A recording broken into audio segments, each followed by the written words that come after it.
something that's working really well? Really pleased with the way I made it a point of looking into assessment, and I've now observed the Aston Index and how that works and all the various stages of it, and I've been able to do it myself with a child, and I've also been looking into the narrative assessment, and while I haven't been able to test a child using that method, I have managed to convince the Synco and the classroom teacher to use it.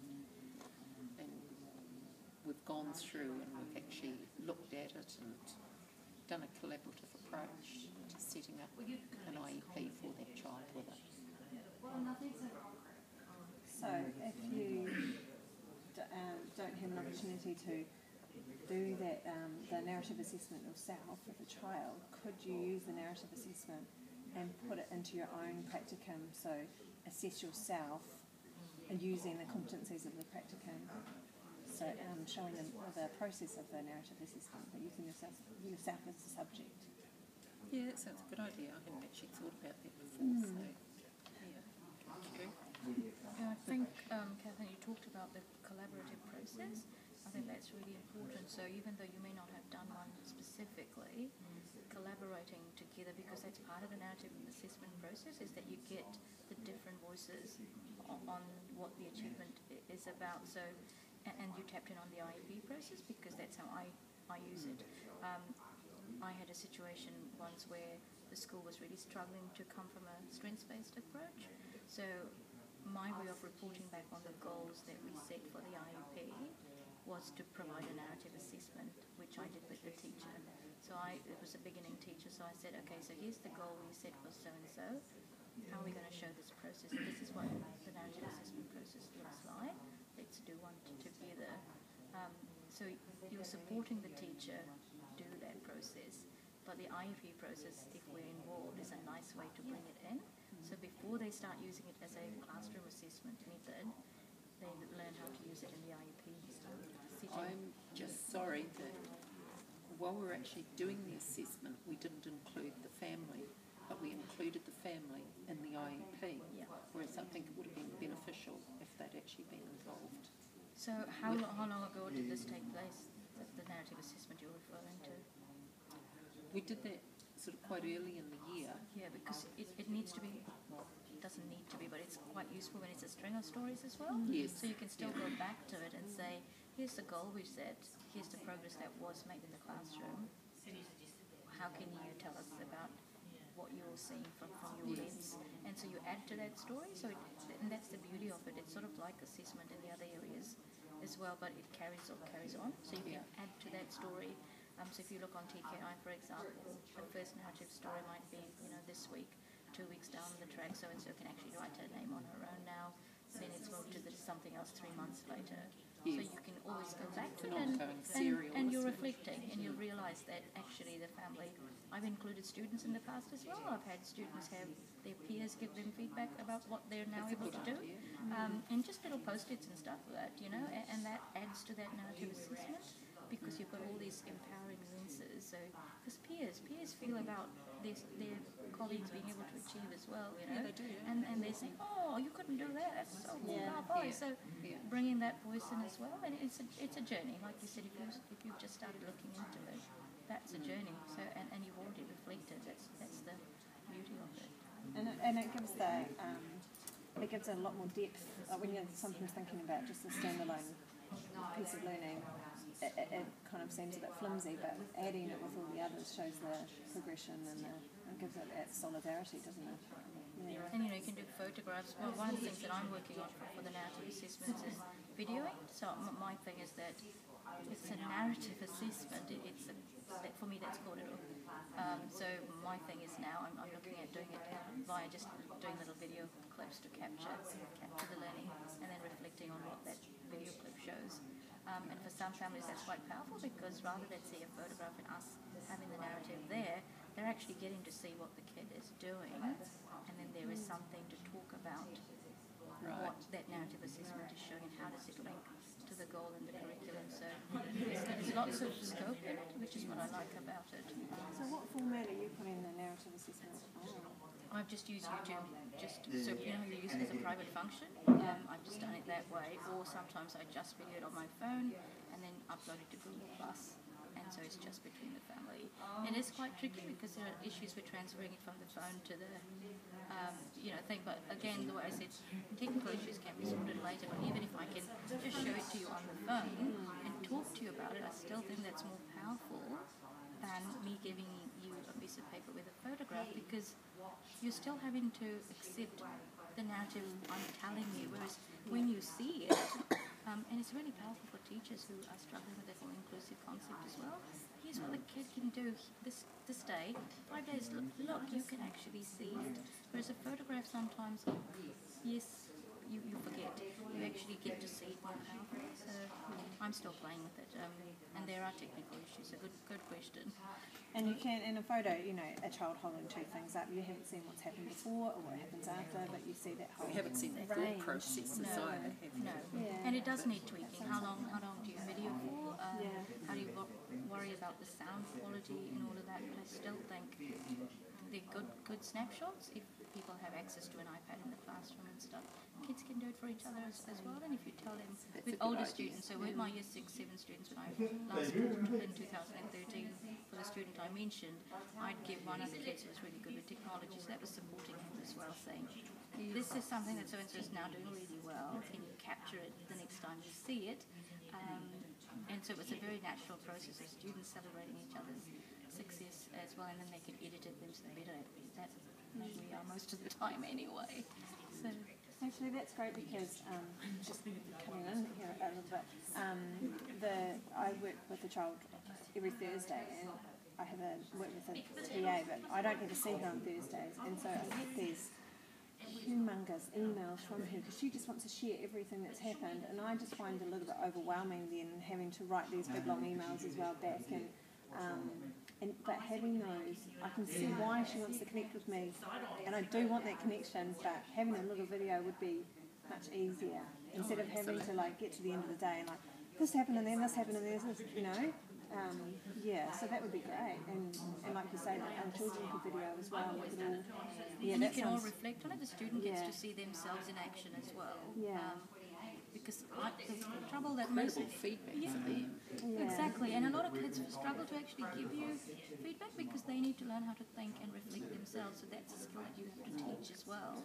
But if they can see the video, they can keep going back to what you're asking them and think about, especially if they've got delayed processing, they've forgotten what you're talking about. And that delayed processing won't come up in just a snapshot, a photo, will it? No, and the kid can't refer it on the list that's been 20 minutes ago because it's all abstract now. But if you can look back on the clip, that part there, pause that, let's think about it. Not sure yet, let's replay it. Do you remember that part? What was going on there, So I've had some success with that. It's taking it to that next level now. And have you seen the apps and programs that early childhood centres are using? No, that would be really cool. So my sister's learning stories. Yeah, my sister's just got her 3-year-old in a kindy, and she's now got access to, it's like Facebook, similar to Facebook, but it's just linked from home to school. So it's a specific app? Yeah, it is, and would you be able to send that to I'll us? Let us know. try and find out what it is. Yeah, I will. Because I that's think it's great, quite expensive. Yeah. It could be, it probably is, but there could be similar things out there. Looking into it though. Because it's brilliant. So they just upload it onto there, and instantly the parents have access. Yes. And with that, they can And they can give feedback too And straight away. And like you said, with teachers being so busy, that's right. That was part of the reason I was thinking of it, not just that it was a narrative orally, is that you can say what that reflects straight up in the video, and you don't have to go back and write it because quite often they don't go back to it then. You can just say, well, I'm really impressed that Johnny was able to do this because it shows and it's meeting that goal. Yeah. Next steps are and you can move on. It's a quick record.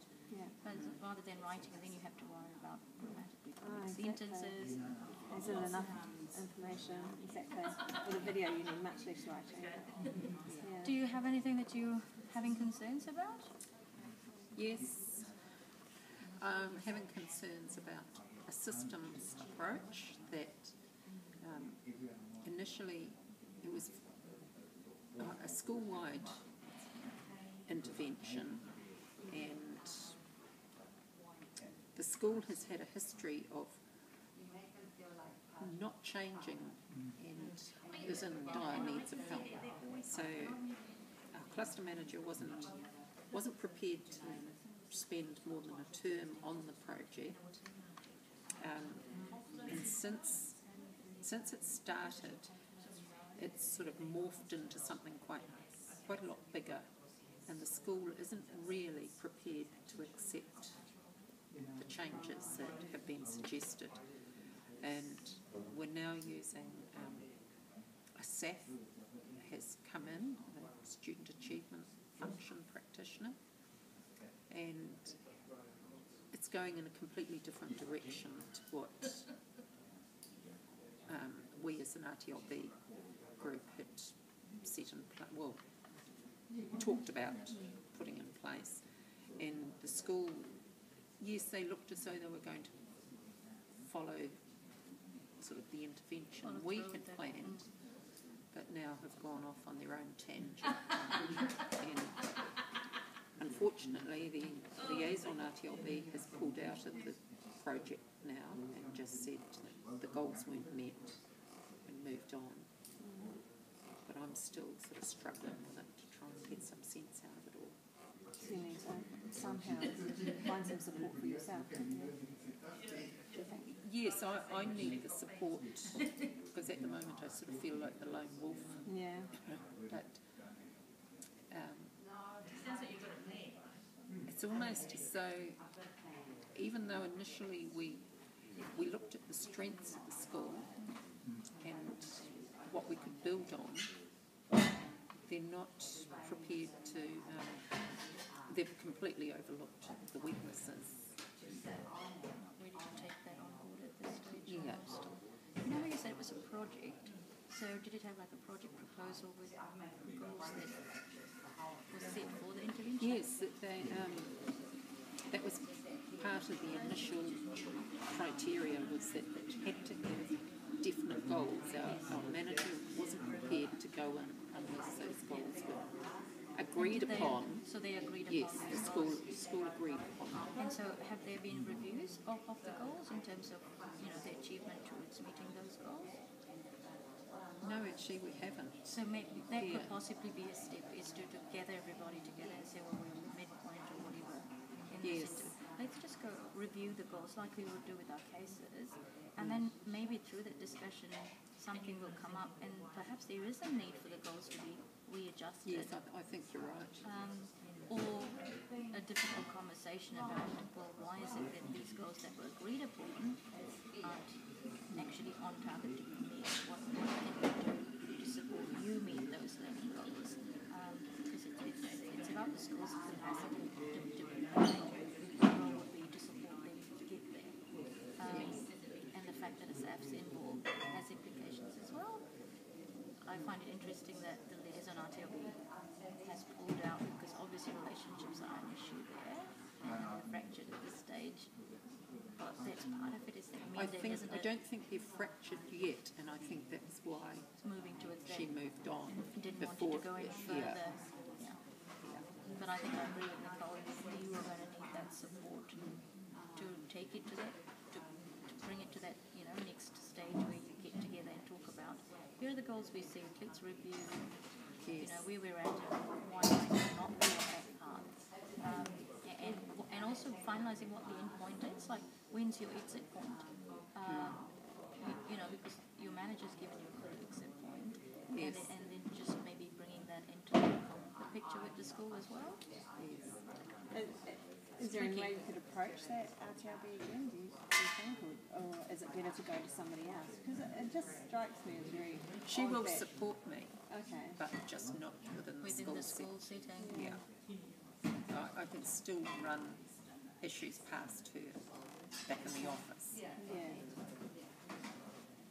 And once a case has been closed, like in that case, can somebody else join you, like from your team, or do you need to go elsewhere to the ministry for extra support? Or Well, the fact that the SAF's involved, Okay. and